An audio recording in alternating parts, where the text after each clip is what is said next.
Hello everyone, welcome back to my channel study with Rathi. तो आज हम एक नया टॉपिक लेके आए हैं, interesting topic sterilization.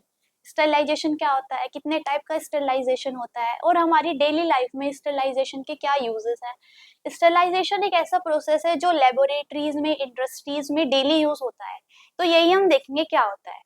What is sterilization? It is the complete removal of microorganism. It is the process in which complete removal of microorganism.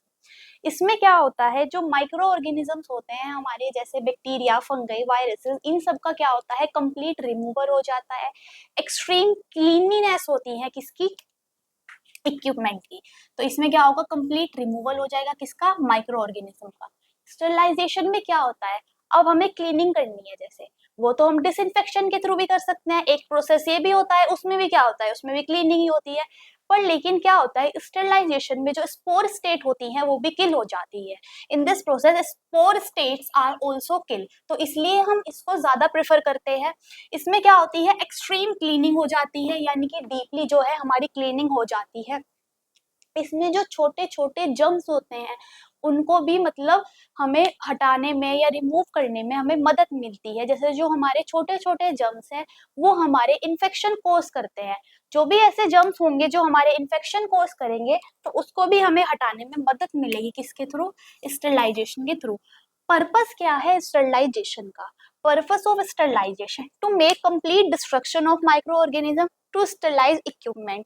ये use होगा हमारा किसमें, लेबोरेटरीज में, यानी कि हॉस्पिटल्स में भी यूज होगा। किस लिए, जो हमारे इंस्ट्रूमेंट होंगे उनको स्टरलाइज कर दिया जाएगा। इसका क्या होगा, उनके जर्म्स, बैक्टीरिया जो होंगे उनको किल कर दिया जाएगा, इसलिए ये हॉस्पिटल्स में भी यूज होगा। इसमें क्या होगा, कंप्लीट डिस्ट्रक्शन हो जाएगा किसका, माइक्रो ऑर्गेनिज्म का। और स्टराइल स्टराइल करने के लिए किसको, इक्विपमेंट्स को, जितने भी इक्विपमेंट्स होंगे वो हम स्टरलाइज कर सकते हैं स्टरलाइजेशन की मदद से। यही इसका पर्पस होता है। अब जो हमारा स्टरलाइजेशन होता है वो दो पार्ट्स में डिवाइडेड है। जैसे एक आता है हमारा फिजिकल स्टरलाइजेशन और एक आता है हमारा केमिकल स्टरलाइजेशन। अब ये कुछ इसमें मेथड आते हैं।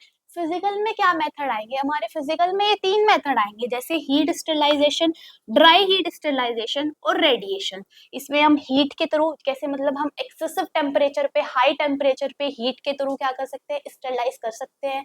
और किसे ड्राई हीट के थ्रू कैसे कर सकते हैं कि, और रेडिएशन के थ्रू की, इसमें क्या होगा, हाई टेम्परेचर यूज नहीं होगा रेडिएशन में, तो बिना हाई टेम्परेचर के हम रेडिएशन के थ्रू कैसे स्टरलाइज कर सकते हैं।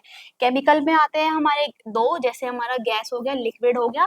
इनके थ्रू हम गैसियस स्टेट में और लिक्विड स्टेट में कैसे हम क्या कर सकते हैं, इक्विपमेंट्स को स्टरलाइज कर सकते हैं।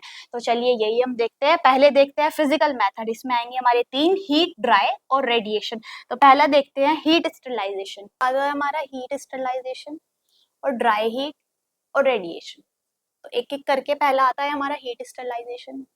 ये क्या है, हमारा कॉमन मेथड है, बहुत ज्यादा यूज होने वाला है। सबसे ज्यादा हमारा हीट स्टरलाइजेशन मेथड ही यूज होता है। It is the common method और बहुत ज्यादा इफेक्टिव मेथड है हमारा। ये हमारा कॉमन मेथड है, इफेक्टिव मेथड है और वाइडली यूज होने वाला, सबसे ज्यादा यूज होने वाला ये हमारा मेथड है। इसमें क्या होगा, जो इक्विपमेंट होगा उनको रखा जाएगा किसमें, हाई टेम्परेचर पे रखा जाएगा। हाई टेम्परेचर के थ्रू क्या करा जाएगा, उन इक्विपमेंट्स को स्टरलाइज करा जाएगा। हीट स्टरलाइजेशन में क्या होगा, इक्विपमेंट को रखा जाएगा कि इस पे हाई टेम्परेचर पे रखा जाएगा और स्टरलाइज करा जाएगा। इसका एक एग्जांपल है हमारा ऑटोक्लेव। ऑटोक्लेव में क्या होगा, ऑटोक्लेव क्या होता है, एक हमारा स्पेशल डिवाइस होता है। ये हमारा एक स्पेशल डिवाइस होता है ऑटोक्लेव। इसकी मदद से क्या कर सकते हैं हम, इसमें क्या होगा, स्टीम की वजह से या प्रेशर की वजह से हम क्या कर सकते हैं, इक्विपमेंट को स्टरलाइज कर सकते हैं ऑटोक्लेव में, स्टीम की वजह से या प्रेशर की वजह से। इसमें क्या होगा, जो इक्विपमेंट होगा यानी कि हमारा ऑटोक्लेव होगा, उसमें किसका, स्टीम और होगा, जो हमारा प्रेशर होगा उसके कॉम्बिनेशन से क्या होगा, स्टीम और प्रेशर के कॉम्बिनेशन से क्या होगा, जर्म्स जो होंगे वो हमारे किल हो जाएंगे। किसकी मदद से, प्रेशर की वजह से और स्टीम की वजह से, इसके कॉम्बिनेशन की वजह से हमें जर्म्स को मारने में क्या मिलेगी, मदद मिलेगी। तो इसका ये एग्जांपल है एक ऑटोक्लेव। इसको क्या रखा जाता है, हाई टेम्परेचर प्रेशर पे रखा जाता है, अबव 100 डिग्री सेल्सियस पे रखा जाता है। यानी कि इसका टेम्परेचर होता है, टेम्परेचर और प्रेशर और टाइम मोस्ट इंपॉर्टेंट है, याद रखिएगा। ऑटोक्लेव का टेम्परेचर है इसका 121 डिग्री सेल्सियस और प्रेशर है इसका 15 पास्कल पर सेकेंड और टाइम है इसका 15.45 टाइम्स। तो इतना ये टाइम लेता है, इतना टेम्परेचर और इतना प्रेशर इसको इसको इसकी जरूरत है। तो ये हमारा एक स्पेशल तरह का डिवाइस है, या हाई टेम्परेचर पे रखा जाएगा, जो क्या करेगा, स्टीम के कॉम्बिनेशन से और प्रेशर के कॉम्बिनेशन से जर्म्स को क्या करने में, किल करने में हमारी मदद करेगा। तो हीट स्टरलाइजेशन का एग्जांपल क्या है, हमारा ऑटोक्लेव है, ध्यान रखिएगा। अब आता है हमारा ड्राई हीट स्टरलाइजेशन। इसमें क्या होगा, बिना हीट के, हीट स्टरलाइजेशन में क्या कर रहे थे हम, हीट देख रहे थे और तब उसको हाई टेम्परेचर पे रख रहे थे। ड्राई हीट में क्या होगा, बिना हीट के क्या रखना होगा, इक्विपमेंट को हाई टेम्परेचर पे रखना होगा। बिना हीट के, विदाउट हीट क्या होगा, जो इक्विपमेंट होगा वो हमारा हाई टेम्परेचर पे रखा जाएगा। ये क्या करता है, हमारा मॉइस्चर को हटा देता है। ड्राई हीट में क्या होगा, मॉइस्चर जो है हमारा हट जाएगा। ड्राई हीट में मॉइस्चर जो है हमारा हट जाएगा। ये हमारा किस में हेल्प करता है, ये हमारा स्टरलाइज करता है। जो सेंसिटिव मटेरियल है, जो हमारे हीट स्टरलाइजेशन से नहीं हो सकते स्टरलाइज, वो ड्राई हीट उसमें हमारी हेल्प करता है। जैसे हमारे सेंसिटिव मटेरियल है, जैसे हमारा लाइक ऑयल पाउडर, जो सब्सटेंस है हमारा ऑयल पाउडर, वो हमारा क्या करेगा, ड्राई हीट के थ्रू क्या होगा, स्टरलाइज हो जाएगा। इसका एग्जाम्पल आता है हमारा हॉट एयर ओवन। जो हमारा ऑटोक्लेव आता है वो आता है हमारा हीट स्टरलाइजेशन का एग्जाम्पल, और ड्राई हीट का आता है हमारा हॉट एयर ओवन।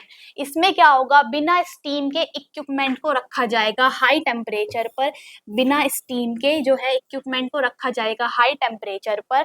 और क्या होगा, हॉट एयर ओवन में क्या होगा, हॉट एयर ओवन में क्या होगा, जो हमारी टेम्परेचर होगा वो क्या होगा, हमारा सर्कुलेट होगा। और वो जब उसके पूरे आसपास सराउंड होना स्टार्ट हो जाएगा, तो उसके बाद क्या होगा, हमारे जो है बैक्टीरिया या वायरसेस जो है हमारे किल होने स्टार्ट हो जाएंगे।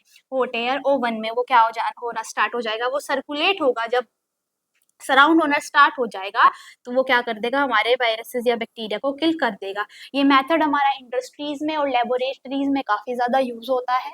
तो ये दो मेथड देखे तुमने, हीट और ड्राई। अब थर्ड मेथड देखते हैं, हमारा रेडिएशन। अब आता है हमारा थर्ड मेथड, यानी कि रेडिएशन मेथड।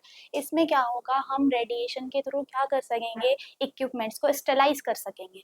जैसे इसमें हम किस रेडिएशन का यूज करेंगे, जो हमारी गामा रेज होगी, जैसे हमारी गामा रेज है या इलेक्ट्रॉनिक बीम है, रेज है जो है, ये सब रेज को हम क्या करेंगे, यूज कर लेंगे डिस्ट्रॉय करने के लिए, जर्म्स को या बैक्टीरिया को हम किल करने के लिए किसका, हम रेज का यूज करेंगे, जैसे गामा रेज और इलेक्ट्रॉनिक रेज। इसमें क्या होगी, हमारी यूज होगी क्या, रेडिएशन एनर्जी यूज होगी। रेडिएशन स्टरलाइजेशन में क्या होगा, रेडिएशन एनर्जी हमारी यूज होगी। इसमें क्या होता है, जो ये रेज होंगी ये क्या कर देंगी, डीएनए को क्या कर देगी, डैमेज कर देंगी। जो ये रेज है डीएनए को डैमेज कर देगी, तो क्या होगा, हमारे जर्म्स जो है किल होना स्टार्ट हो जाएंगे। डीएनए को डैमेज होने के बाद जर्म्स जो है किल होना स्टार्ट हो जाएंगे। जो ये मेथड है हमारा सबसे ज्यादा यूज होता है, हमारा रेडिएशन मेथड, किसमें, फूड इंडस्ट्री में हमारा यूज होता है। रेडिएशन मेथड हमारा फूड इंडस्ट्री में सबसे ज्यादा क्या होता है, हमारा यूज होता है। इसमें क्या होगा, ये जर्म्स को किल करता है। कैसे, बिना हीट के या बिना हाई टेम्परेचर के या बिना किसी केमिकल के। जैसे हमारे केमिकल के बिना या बिना हीट के या बिना किसके, हाई टेम्परेचर के, ये क्या करेगा, जर्म्स को किल करेगा। सिर्फ और सिर्फ किसकी मदद से, सिर्फ और सिर्फ रेडिएशन की वजह से, इलेक्ट्रॉनिक बीम की वजह से, या इन सब रेज की वजह से क्या करेगा, ये हमारे इक्विपमेंट को स्टेरलाइज करेगा। तो ये था हमारा रेडिएशन मेथड। अब आता है हमारा, ये था हमारे अब टाइप्स थे हमारे फिजिकल के, जो हमारा फिजिकल स्टरलाइजेशन था। अब आता है हमारा केमिकल स्टरलाइजेशन, जो हमारा टू टाइप्स का होता है, गैसियस और लिक्विड। तो केमिकल स्टरलाइजेशन में क्या होगा, अब नाम से ही पता चल रहा है केमिकल स्टरलाइजेशन है, तो हम केमिकल्स का यूज करेंगे क्या करने के लिए, स्टरलाइज करने के लिए, किसको, बैक्टीरिया को या वायरसेस को किल करने के लिए यूज करेंगे, किसका, केमिकल का। इसमें क्या होगा, ये डैमेज कर देगा सेल स्ट्रक्चर को। सेल स्ट्रक्चर डैमेज होना स्टार्ट हो जाएगी तो क्या होंगे, हमारे जर्म्स भी किल होना स्टार्ट हो जाएंगे। इसमें क्या होता है, कुछ जो, जैसे सबसे ज्यादा जो यूज़ होता है, वाइडली यूज़ होता है, वो हमारा फिज़िकल मेथड यूज़ होता है। पर लेकिन केमिकल मेथड हमारा किस लिए यूज़ होगा? जैसे कुछ इक्विपमेंट्स हैं हमारे जो हमारे हीट सेंसिटिव है, जैसे हमारा प्लास्टिक हो गया, फाइबर हो गया, वो क्या कर सकते हैं हम हीट स्टरलाइज़ेशन में नहीं कर सकते क्योंकि वो पिघल जाएँगे हमारे प्लास्टिक वगैरह हीट होते ही। तो पर हम उसमें क्या करते हैं, इसलिए हम उनको क्या कैसे स्टरलाइज़ करते हैं, केमिकल मेथड से हम उनको स्टरलाइज़ करते हैं। तो ये है हमारा केमिकल मेथड। अब इसमें हमारे क्या होगा, एक आता है हमारा पहले गैसियस स्टरलाइज़ेशन। इसमें क्या होगा, गैसियस स्टरलाइज़ेशन में गैस का यूज़ करेंगे हम किल करने के लिए जर्म्स को। इसमें जो हमारी कुछ स्पेसिफिक टाइप्स की ही गैस का जो है हमारा यूज़ होता है किसमें ही गैस स्टरलाइज़ेशन में, तो स्पेसिफिक टाइप की गैस का हमारा क्या होगा, यूज़ होगा। जैसे कुछ गैस है, जैसे हमारे एक आती है गैस इथाइलिन ऑक्साइड, इनके नाम याद कर लीजिएगा। जैसे इथाइलिन ऑक्साइड है, ये क्या करेगी, हमारे वायरस को और फंगी को किल करने में ये केमिकल मेथड में क्या करेगी, हमारी मदद करेगी इथाइलिन ऑक्साइड। सेकेंड आती है हमारी फॉर्मल्डिहाइड, ये क्या करेगी, हेल्प करेगी डिटेक्ट करने में लीकेज से, ये हेल्प करेगी डिटेक्शन में लीकेज में। अब आती है दो ही इथाइलिन ऑक्साइड और सेकेंड थी हमारी फॉर्मल्डिहाइड, थर्ड आती है हमारी ओजोन, ये क्या करेगी, स्टरलाइज करेगी किसको, एयर को और वाटर को। तो ये हमारे कुछ गैसेस के नाम है। अब आता है हमारा लिक्विड स्टरलाइजेशन, इसमें क्या करेंगे हम, यूज करेंगे लिक्विड को या किसी सॉल्यूशन को यूज करेंगे इक्विपमेंट को स्टरलाइज करने के लिए। जैसे हमने गैसेस में क्या करा, हमने गैस का यूज किया, ऐसे ही लिक्विड में क्या होगा, हम लिक्विड का या सॉल्यूशन का यूज करेंगे। जैसे हमारा हाइड्रोजन पेरोक्साइड है और ब्लीचिंग पाउडर है, ये भी हमारा इक्विपमेंट को स्टरलाइज करने में हमारा वीडियो में हमारा आज हमें पता चला कि स्टरलाइजेशन हमारे सराउंडिंग के लिए कितना इंपॉर्टेंट है, क्या क्या उसके यूजेस है, क्या उसका पर्पज है स्टरलाइजेशन का। तो यही सब था हमारी इस वीडियो में। मिलते हैं अगले वीडियो में। अगर वीडियो पसंद आया तो लाइक शेयर करें और कमेंट में अपने थॉट्स को जरूर शेयर करें कि तुम्हें स्टरलाइजेशन में क्या क्या समझ आया। मिलते हैं अगले वीडियो में, तब तक के लिए धन्यवाद।